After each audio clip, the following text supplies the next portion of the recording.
বউ তো আমার পক্ষে ভালোই বললো, কিন্তু আমি বউকে কি বলবানে, বউকে যাতে ইমপ্রেস করতে পারি তাই কর। হ্যালো গাইস, এতক্ষণ আমরা স্ত্রীর কথা শুনলাম, এখন আমরা স্বামীর বক্তব্য কি সেটা শুনবো।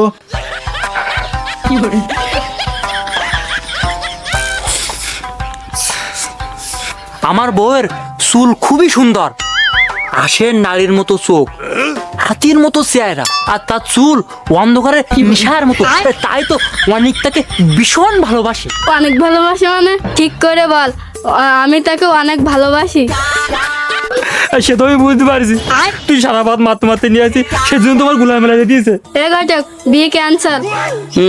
তা তো হবে না, খবর যেমন একবারের বেশি দুইবার পড়া হয় না, বিকৃত মালও তেমনি আর ফেরত হয় না, বুঝলে? করে বুঝালে তুই শেষ পর্যন্ত আমার ওই পূজা সম্মুখে পা কেটালিও।